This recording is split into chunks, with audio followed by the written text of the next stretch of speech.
Understanding the real estate market you're currently in can save you thousands of dollars. So today, I'm going to share with you exactly what the housing market is doing so far so you're not caught flat-footed. Okay, we're at the beginning of the year and we just came off, let's just be honest, what's not the greatest year in recent memory.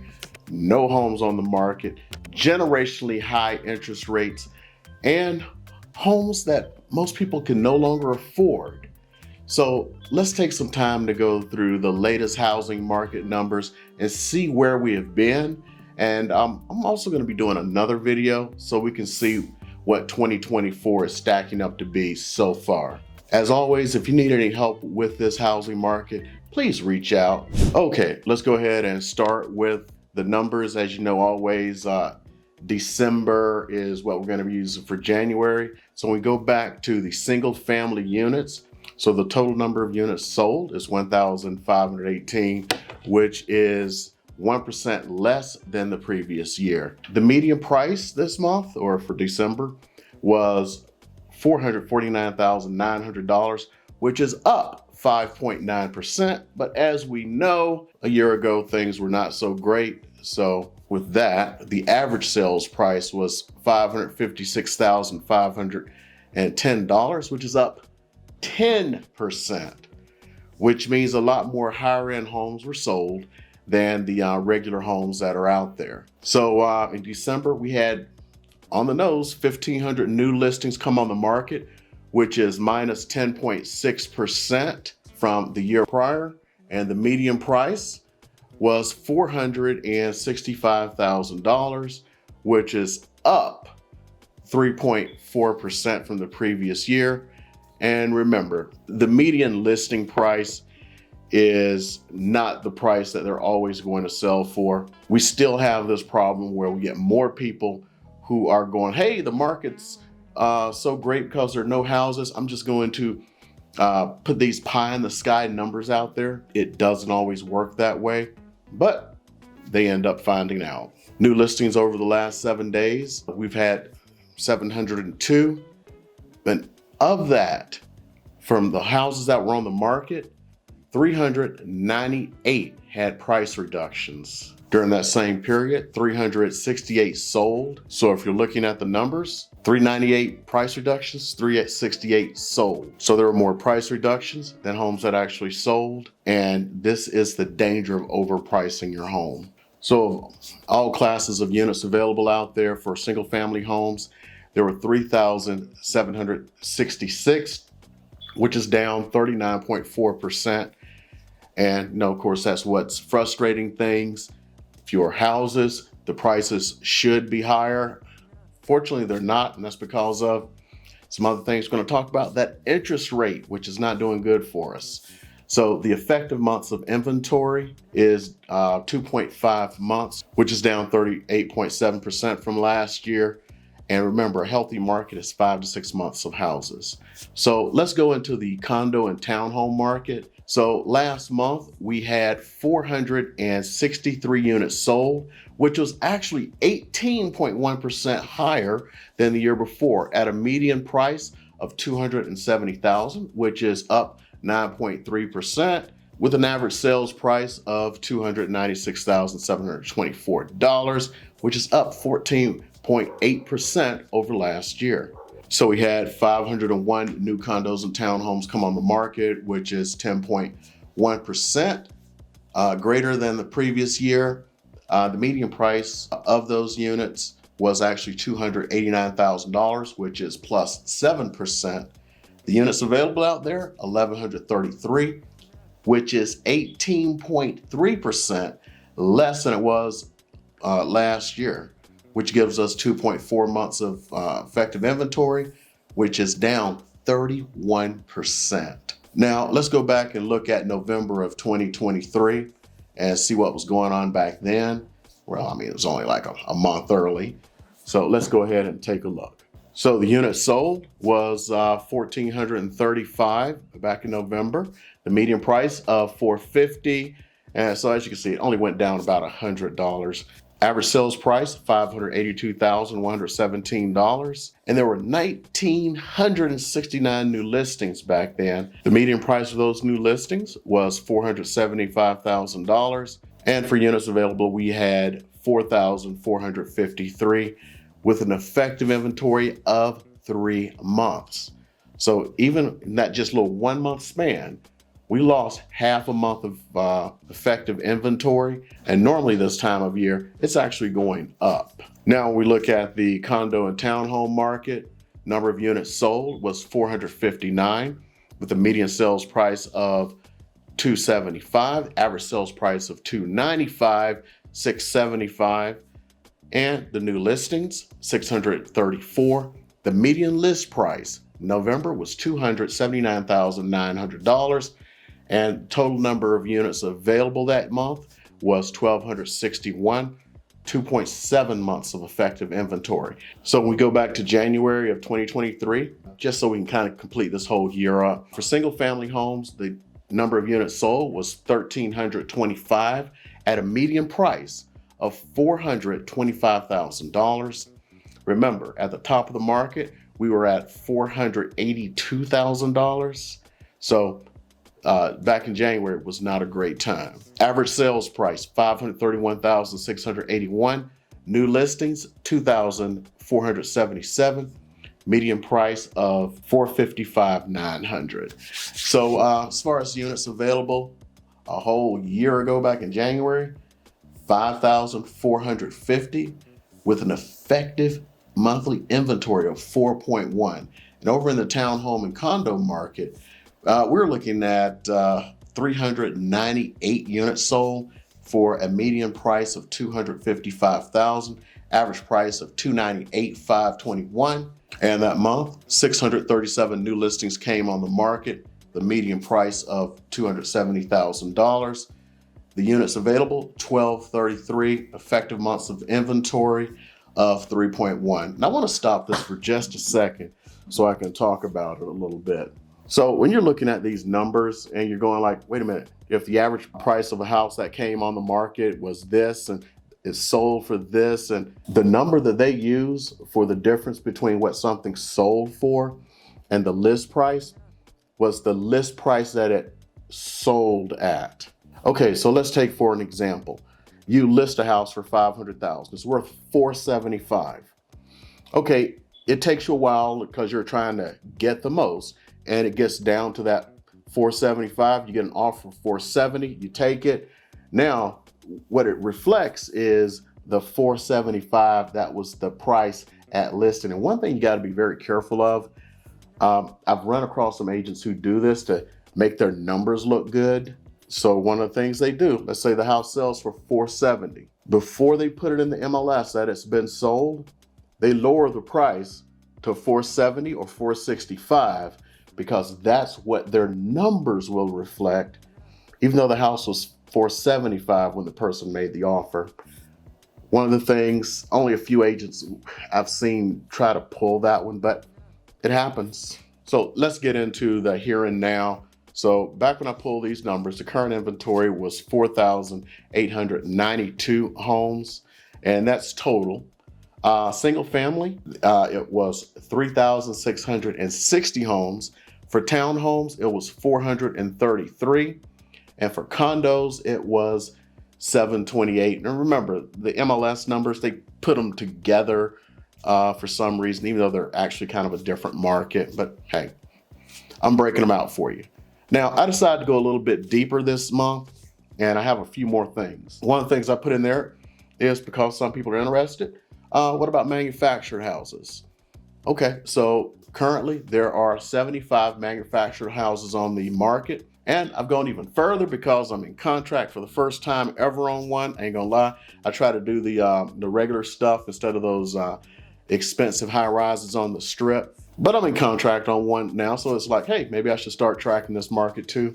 So right now, there are 305 of them for sale. Now you want to ask the price. They range from $176,000 to $14 million. The median price of them is $449,900. Sounds awfully familiar. Yeah, it's the median price of a single family home. The average is $882,281. I decided to go even deeper this month because I've had people asking about, as a matter of fact, I have a comment on one of my YouTube videos from a week or so ago. It went like, what about duplexes and triplexes and fourplexes? Hey, you got it. I added it. So there are 8 duplexes, 38 fourplexes, and 3 triplexes for sale. And for that person who's asked that question, I am going to get a little bit deeper into those. And now let's break it down even further. How do you break it down further? Okay, so there's this thing out there called Altos reports, and they go through a lot of numbers. They break them down further. So I decided to do that this month. Looking at houses, we're going to start with Las Vegas, where the median list price, according to them, was $539,000, and the median was $450,000, and the median days on market was 70. Now, there's been price decreases of about 37%. So here in Las Vegas proper, we're looking at an inventory of 2,333. And let's talk about another one. I'm just going to go ahead and bring it out there. The median rent for a single family house in Las Vegas is $2,200. Now we'll jump over to the Las Vegas condos, where the median list is $304,999. And the median list of those sold was $275,000. 70 days on market, just like the single family houses. And of those, 25% had price decreases. Current inventory in Las Vegas for condos is $1,222. And the median rent, if you're trying to rent a condo, is $1,585 in Las Vegas. Let's move to North Las Vegas and their houses. The median list was $429,450. Median list sold $423,990. Days on market is actually less by 7 days at 63 days. And we had price decreases of 36%, leaving an inventory of 464 with a median rent of $2,000. Now, for condos, we're looking at a median list of 325 for, I guess, what was listed and sold. Sold at about 325, so a little bit higher, surprise. Days on market's 35, which is really good. Price decreases 20. And right now there's an inventory of 40. And for those of you who are interested, the median rent is $1,799 for those condos. And moving on down south to Henderson, where houses, to be honest, are a little bit more expensive. Median list of $624,999 compared against $495. So they are selling a bit more. Days on market, 84. So it's taking a little bit longer to sell a house in Henderson, with 38% of the houses having price decreases. Inventory of 794 homes, the median rent of $2,300. For the condo market, median list of 354, 250 compared against 334, 490. Days on market is 56, which is still a little bit higher. I was expecting something better from Henderson because Henderson does have a lot more people who want to live there. Price decreases of 26%. The current inventory is 210. And if you're renting, it's going to cost you about $1,770. Now, because people have asked this question in the past, I'm now putting in the sold terms. That way you can go like, oh, what do they sell for? So I can kind of compare myself. So if you look, there were 1,919 sales.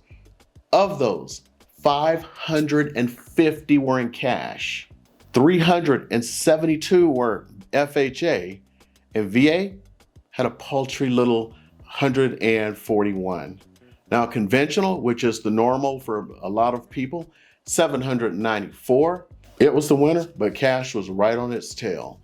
Owner will carry, I may have to get into another video. If somebody wants to know about owner carry, comment down below and I'll see if I can get around to that one, because I got a lot of people who are starting to ask for these now. AITD, which is, it'll have to be with the owner carry, because a lot of people who are trying to do this owner carry thing will go like, when you put it in the MLS properly, for a lot of people it's AITD. Owner carry means you outright own the property. Some people don't outright own it and they want to say it's owner carry. No, that's an AITD. Now, there's 14 that were other, don't know what the other were. 6 where they kept it private. By the way, you don't have to exchange money for a house. You can exchange other things. And one of them is known as a 1031 exchange. There were none last month, but we had 2 auctions and 7 assumables. Now, I've done videos on assumables, and if you want me to do more or link back to those videos, let me know, because these can be a very good thing for you. And the reason they're so great is because, let's say someone had a 2.4% interest rate. No matter what the interest rate is now, it's never getting a 2.4. They can literally sell you that house and you have a 2.4% interest rate. So give me a chance. If you want it, let me know and I'll make a video. Okay, next I'm going to talk about interest rates a little bit. So keep this in mind. I am not a lender. All I did was stay at the Holiday Inn Express yesterday and can get numbers that someone throws at me. These numbers I'm getting from Mortgage News Daily. And at the time I pulled the numbers, they're not current as of now because they're not going to be current by the time you watch them. I'm just looking. If you want to see the current ones every morning, which is the national average, hit me up on Instagram or something. I put a daily out for that, not from a lender standpoint, just the numbers I'm given. So a 30-year is right at the time, 6.75%. If you're looking for 15-year, it was only at 6.01%. An FHA, 6.16%. If you're looking at a 5/1 ARM, that was about 6.2%. And a VA, why was it more than an FHA at 6.17%? But it was. So let's bottom line all this information. The number of closings rose from the previous month for the first time since May. Median price points went up or stayed the same for the 9th time in the last 12 months. With the interest rates, we are on pace to sell over 3,000 homes this month, with about 500 to 600 deals falling out. And we're on pace to close about 2,500 in January and February. Both of these should be higher than last year's closing totals. Rates have fallen for the last 8 weeks and are now at about 6.61% local overall on January 4th. And it was nearly 8% just 8 weeks ago. Interest rates will be key to the activity increase, and there are tens of thousands of local buyers ready to begin what should be a very strong spring selling season. For buyers, the next 6 months may be a great opportunity to buy. Some sellers may pay closing costs, and there are still sellers who may buy down interest rates. I hope you found this information helpful this month, and I would love to help you in any way I can. I help families all over Las Vegas, North Las Vegas, and Henderson buy, sell, and even build new construction. If I can help you in any way, my contact information is always right down here. You can reach out, call, text, email. Better yet, get on my calendar, because it's going to be the best way that I can assist you for your relocation or PCS here to the Las Vegas area. Guys, thank you so much for watching this video and hanging out with me. I appreciate your time, and thanks again, guys. We'll see you in the next video. I'll keep the lights on for you. And for my military brothers and sisters, Alpha Mike Foxtrot.